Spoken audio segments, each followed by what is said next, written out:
جب فجر کی نماز پڑھ لیں اس کے فوراً بعد ایک تسبیح جس نے بھی کامل یقین سے پڑھی غیب سے 600 کروڑ۔ سینے کا راز پہلی بار بتا رہا ہوں۔ بسم اللہ الرحمن الرحیم۔ السلام علیکم ورحمۃ اللہ وبرکاتہ۔ محترم ناظرین کرام، کسی بھی دن فجر کی نماز کے بعد جو میرے بھائی بہن دوست دولت کی شدید پریشانی میں مبتلا ہیں، تنگ دستی میں مبتلا ہیں، ان دوستوں کو، ان بہن بھائیوں کو آج اپنے سینے کا راز دینے لگا ہوں۔ جب بھی آپ فجر کی نماز پڑھیں اس کے بعد آپ کو جو میں آج وظیفہ بتا رہا ہوں اس کو نماز فجر کے بعد فوراً بعد وہیں بیٹھ کر ہی پڑھ لیں، پھر انشاءاللہ اللہ پاک کا ایسا کرم ہوگا کہ آپ کی عقل حیران رہ جائے گی اور آپ یہ سوچنے پر مجبور ہو جائیں گے کہ اچانک جو دولت کا طوفان آ گیا ہے وہ کہاں سے آ گیا ہے۔ آپ بس میرا آج کا وظیفہ مکمل توجہ سے سن لیں، کیونکہ میں ایک خاص تسبیح کا راز آپ کو بتانے لگا ہوں۔ اس کو صرف ایک بار نماز فجر کے بعد پڑھ لو، آپ کی دولت کی جو کمی ہے انشاءاللہ وہ ختم ہو جائے گی۔ ناظرین، یہ ایک ایسی تسبیح ہے، یہ ایک ایسا عمل ہے، یہ ایک ایسا وظیفہ ہے کہ جس کو کرنے سے اللہ تعالیٰ بہت خوش ہوتا ہے، اور جس سے اللہ خوش ہو جائے اس کی دنیا اور آخرت دونوں ہی پلک جھپکتے ہی سمر جاتی ہے۔ اس وظیفوں کو، اس عمل کو، اس تسبیح کو کرنے والے پر اللہ تعالیٰ اپنی خصوصی رحمت فرماتا ہے اور اس کو اپنے نیک اور برگزیدہ بندوں میں شمار کر لیتا ہے۔ اس کی جو بھی حاجات ہوتی ہیں ان کو اللہ تعالیٰ پورا فرما دیتا ہے۔ رزق کے حوالے سے کوئی تنگی یا پریشانی ہو تو رب کعبہ پورے سال کا رزق اور دولت لکھ دیتا ہے۔ میرا رب نصیب اور تقدیر کے بندے تعلق کو بھی اپنے فضل و کرم سے کھول دیتا ہے، کیونکہ اس عمل کو کرنے سے، اس وظیفے کو کرنے سے اللہ تعالیٰ نصیب اور تقدیر کے فیصلے اپنے فضل و کرم سے بدل دے گا انشاءاللہ۔ آپ کسی بھی دن اس تسبیح کا ایک ایسا خاص وظیفہ جو آپ کے حوالے کر رہا ہوں، جس کو پڑھنے والا رب کعبہ سے بیٹھے بیٹھے کروڑوں کی خواہش بھی کرے گا تو میرا رب اپنے فضل و کرم سے کروڑوں بھی عطا فرمائے گا۔ یہ وظیفہ پڑھنے والے سے رب خوش ہو جاتا ہے، اور جس بندے سے رب خوش ہو جائے اس کا ذکر فرشتوں سے کرتا ہے، نام لے کر پکارتا ہے اور حکم جاری کرتا ہے کہ جاؤ اس بندے کی ہر حاجت کو پورا فرما دو، اس کا ہر مقصد پورا فرما دو، جو یہ مانگتا ہے، جیسا مانگتا ہے غیبی خزانوں سے جولیاں بھر دو۔ اللہ والو، اب رب کی ذات جب دینے کو تیار ہے تو پھر تم لوگ لینے سے کیوں انکاری ہو۔ اس کے علاوہ ناظرین کرام، میں اپنی تمام بیٹیوں سے گزارش کرتا ہوں کہ جن کے رشتے نہیں ہو رہے، آپ میں سے بہت سی بیٹیاں، بہت سی بہنیں ایسی بھی موجود ہیں جن کے ابھی تک بھی رشتے نہیں ہو رہے، اور وہ اپنے لیے بہترین رشتوں کے اسباب چاہتے ہیں، من پسند نوکری چاہتے ہیں، قرض دار ہیں، قرض سے نجات چاہتے ہیں، میاں بیوی میں محبت کی کمی ہے اور تڑپنے والے محبت چاہتے ہیں، نافرمان اولاد ہے، نافرمان شوہر ہے۔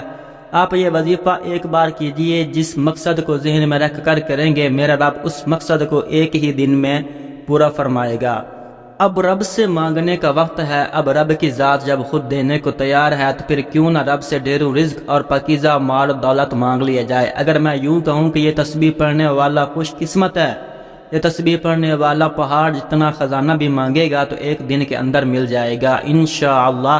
آئیے، جو لوگ اپنے گھر سے بے سکونی، بے برکتی کا خاتمہ چاہتے ہیں، گھر کے حالات کو بدلنا چاہتے ہیں، وہ ایک بار یہ وظیفہ لازمی کریں، پوری توجہ سے رب سے مانگیے۔ صرف یہ ایک تسبیح پڑھنی ہے اور یہ تسبیح عرش الہی سے ٹکرا جاتی ہے۔ ناظرین کرام، اگر ہم رسول کریم صلی اللہ علیہ وآلہ وسلم کی سیرت مبارکہ کا مطالعہ کریں تو ہمیں یہ بات روز روشن کی طرح صاف نظر آئے گی کہ رسول کریم صلی اللہ علیہ وآلہ وسلم کی حیات مبارکہ میں نہ صرف اکرام مسلم بلکہ اکرام انسانیت کی بھی بے پناہ اہمیت تھی۔ یہی وجہ ہے کہ آپ کا جانی دشمن بھی جب آپ سے ملاقات کرتا تھا تو وہ بھی آپ کے حسن اخلاق اور حسن سلوک سے متاثر ہوئے بغیر نہ رہ سکتا تھا۔ اللہ تعالی ہمیں بھی نبی کریم صلی اللہ علیہ وآلہ وسلم کی سیرت مبارکہ پر عمل کرنے کی توفیق عطا فرمائے۔ یہ تسبیح زندگی کے راستے میں آنے والی تمام مشکلات اور پریشانیوں کو ختم کرتے ہوئے ہر قدم پر کامیابی کو آپ کا مقدر بنا دیتی ہے۔ اس تسبیح میں آپ نے رب کے صفاتی نام پڑھنے ہیں۔ یہ زیادہ لمبا چوڑا وظیفہ نہیں ہے اور نہ ہی زیادہ مشکل وظیفہ ہے۔ یہ عمل بہت ہی آسان سا عمل ہے۔ آپ نے کامل یقین کے ساتھ، پوری توجہ کے ساتھ اللہ پاک کے صفاتی نام پڑھنے ہیں۔ ان کو پڑھنے کا اور اس عمل کو کرنے کا طریقہ آپ کو بتاتے ہیں۔ ناظرین، اگر آپ کو پیسوں کو لے کر جتنے بھی مسائل ہیں وہ حل ہو جائیں گے۔ آپ کا جو بھی مسئلہ ہے، آپ کو اگر کاروبار میں رکاوٹ ہے، کوئی بھی کام میں ہاتھ ڈالتے ہو تو نقصان ہو جاتا ہے، تو ان تمام پریشانیوں کو ختم کرنے کے لیے اور اللہ کی رضا حاصل کرنے کے لیے بہت ہی خاص اور مجرب وظیفہ ہے۔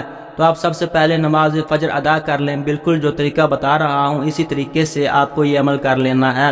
اپنی طرف سے آپ کو کسی قسم کی کوئی بھی کمی پیشی نہیں کرنی ہے، ورنہ آپ کا وظیفہ اثر نہیں کرے گا۔ آپ جب نماز فجر ادا کر لیں، اس کے بعد آپ وہیں جائے نماز پر بیٹھ جائیں اور سب سے پہلے تو ایک مرتبہ اعوذ باللہ من الشیطان الرجیم پڑھیں، اس کے بعد ایک مرتبہ بسم اللہ الرحمن الرحیم پڑھنا ہے۔ پھر جب ایک مرتبہ بسم اللہ الرحمن الرحیم بھی پڑھ لو تو اب آپ لوگوں کو پڑھنا کیا ہے یہ اچھی طرح سمجھ لیں۔ اب آپ لوگوں کو اول و آخر کم سے کم بھی 3 مرتبہ درود پاک پڑھنا ہے۔ درود پاک آپ کوئی سا بھی پڑھ لیں، اگر چاہیں تو درود ابراہیمی پڑھ لیں یا کوئی دوسرا درود شریف پڑھ لیں، ایک مرتبہ میرے ساتھ بھی درود پاک پڑھ لیں تاکہ ثواب ہو۔ اللہم صلی علی محمد وعلی آل محمد کما صلیت علی ابراہیم وعلی آل ابراہیم انک حمید مجید۔ اللہم بارک علی محمد وعلی آل محمد کما بارکت علی ابراہیم وعلی آل ابراہیم انک حمید مجید۔ اس کے بعد 3 بار سورۃ کوثر پڑھ لیں۔ بسم اللہ الرحمن الرحیم، انا اعطیناک الکوثر فصل لربک وانحر ان شانئک هو الابتر۔ جب 3 مرتبہ سورۃ کوثر پڑھ لیں تو اس کے بعد آپ نے 33 مرتبہ سب سے پہلے یا مجیدو یا مجیدو یا مجیدو یا مجیدو پڑھنا ہے۔ واضح رہے کہ اس کو آپ نے 33 مرتبہ پڑھنا ہے، اور اس کے بعد آپ نے صرف 3 ہی مرتبہ سورۃ اخلاص بھی پڑھنی ہے۔ اس کے بعد پھر آپ نے 33 مرتبہ یا لطیفو یا لطیفو یا لطیفو پڑھنا ہے۔ اس کو بھی اچھی طرح صرف 33 مرتبہ پڑھنے کے بعد آپ نے پھر 33 مرتبہ یا ودودو یا ودودو یا ودودو یا ودودو پڑھنا ہے۔ اس کو اچھی طریقے سے پڑھنے کے بعد آپ نے پھر 33 مرتبہ یا مقتدرو پڑھنا ہے۔ ناظرین کرام، نماز فجر اور نماز مغرب کے بعد ٹانگیں موڑے بغیر 10 مرتبہ یا اس سے بھی زیادہ مرتبہ یہ دعا ضرور پڑھا کریں۔ لا الہ الا اللہ وحدہ لا شریک لہ لہ الملک ولہ الحمد بیدک الخیر یحیی ویمیت وہو علی کل شیء قدیر۔ ترجمہ: اللہ کے سوا کوئی معبود نہیں جو تنہا ہے اور جس کا کوئی شریک نہیں، اس کے لیے ملک ہے اور اسی کے لیے سب تعریفیں ہیں، اسی کے ہاتھ میں خیر ہے، وہ زندہ کرتا ہے اور مارتا ہے اور وہ ہر چیز پر قادر ہے۔ ایک حدیث میں آیا ہے کہ رسول اکرم صلی اللہ تعالی علیہ وآلہ وسلم نے فرمایا کہ نماز فجر اور نماز مغرب کے بعد ٹانگیں موڑے بغیر جو شخص 10 مرتبہ یہ پڑھ لیا کرے تو اس کے لیے ہر مرتبہ کے بدلے 10 نیکیاں لکھی جائیں گی اور اس کے 10 گناہ معاف کر دیے جائیں گے اور اس کے 10 درجات بلند کر دیے جائیں گے، اور ہر بری چیز سے اور شیطان مردود سے محفوظ رہے گا، اور شرک کے سوا کوئی گناہ اسے ہلاک نہ کر سکے گا، اور وہ سب لوگوں سے افضل رہے گا۔ ہاں، اگر کوئی اس سے زیادہ پڑھ کر آگے بڑھ جائے تو اور بات ہے۔ جب آپ 33 مرتبہ یا مقتدرو یا مقتدرو یا مقتدرو پڑھ لیں تو انشاءاللہ آپ کی جتنی بھی دولت کی تنگی ہے فوری طور پر ختم ہو جائے گی۔ آپ جیسے ہی یہ عمل کریں گے آپ مالا مال ہو جائیں گے، آپ کی بدقسمت کے تالے کھل جائیں گے، آپ کی غیب سے مدد ہوگی۔ آپ یہ ایک تسبیح بتائے گئے طریقے کے مطابق پڑھ لیجئے، میرا رب راضی ہو جائے گا، اتنا نوازے گا کہ آپ کو خود بھی سمجھ نہیں آئے گی کہ کہاں کہاں سے دولت آ رہی ہے۔ فقط واللہ تعالی عالم۔ اس عمل کی اجازت کے لیے چینل کو سبسکرائب کرنا ضروری ہے اور اپنا پورا نام کمنٹس میں ضرور لکھیں تاکہ آپ کو آپ کے پورے نام کے ساتھ اجازت دی جا سکے۔ مجھے اپنی دعاؤں میں ضرور یاد رکھیے گا۔ اللہ تعالی ہم سب کا حامی و ناصر ہو۔ السلام علیکم ورحمۃ اللہ وبرکاتہ۔ ناظرین کرام، اللہ تعالیٰ کے 99 ناموں میں سے کوئی سا بھی ایک نام